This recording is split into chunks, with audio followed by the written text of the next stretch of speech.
circulating online, the Lagos State Police Command on Monday arrested a group of supporters of Mudashiru Obasa, the recently impeached Speaker of the Lagos State House of Assembly, near the Assembly complex. Obasa, who represented Agege Constituency 1, was removed from his position over allegations of gross misconduct and abuse of office. Following his impeachment, some men believed to be his supporters were reportedly loitering around the Assembly complex and subsequently taken into custody by the police. In the viral video, the detained individuals who were locked in a police van claimed to be members of the All Progressive Congress (APC) from Orile Agege, Obasa constituency. A tangible reason has not been given for apprehending us here. We are like 20 here and we are from Orile Agege. We are APC youths. One of the detainees told journalists through the window shutters of the van. The men also pleaded with passerbys for food and water while singing "On Your Mandate," a popular song among President Bola Tinubu's supporters.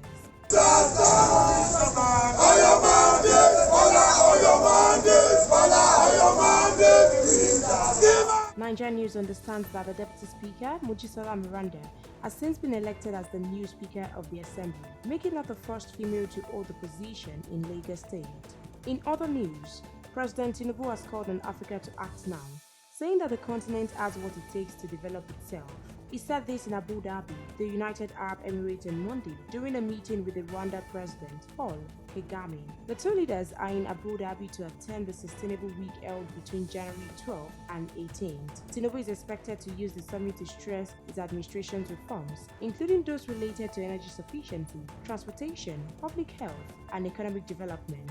In a post on his official X handle at official BAT, the president wrote, "This evening on the eve of Abu Dhabi Sustainable Week, I had meaningful conversations with Rwanda President Paul Kagame. Africa has what it takes to develop itself. We have the resources, the people, and the capacity. We must look inward to improve inter-Africa trade and collaboration to benefit the African people and the continent. The time for Africa is now."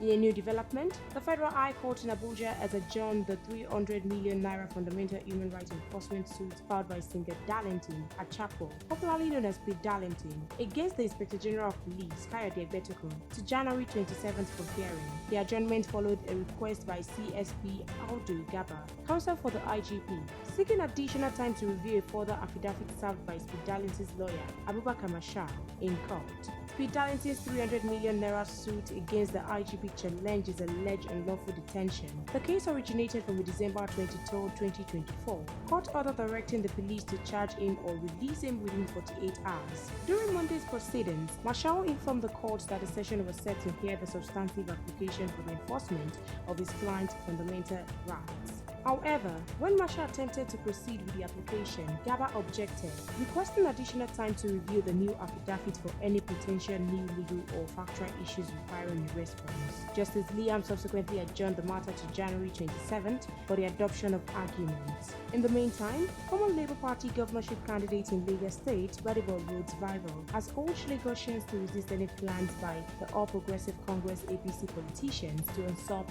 their rights to determine who leads the state.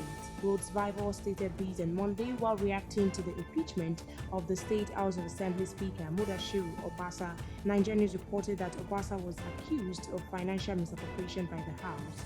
However, the Lagos political structure was in heat over the reported governorship ambition of Obasa, clashing with that of the son of President Bola Tinubu, Sheyi Tinubu. The Deputy Speaker of the House, Mojisola Miranda, who represents Apapa State Constituency 1 of the Lagos State, was sworn in as Speaker. In his reaction on his X handle, the former Labour Party governorship candidate wondered why the Economic and Financial Crimes Commission (EFCC) was not interested in the financial misappropriation before the governorship ambition saga erupted in the state. It's interesting that the EFCC just realized the corruption of APC Lagos politicians. It is not a coincidence that they all have ambition to become the next governor. I've said this before and I will say it again. Lagos is bigger than him, and we must remind him that Lagos is not east to be quit. He wrote. For more news updates and exclusive videos, please stay tuned to NaijaNews TV.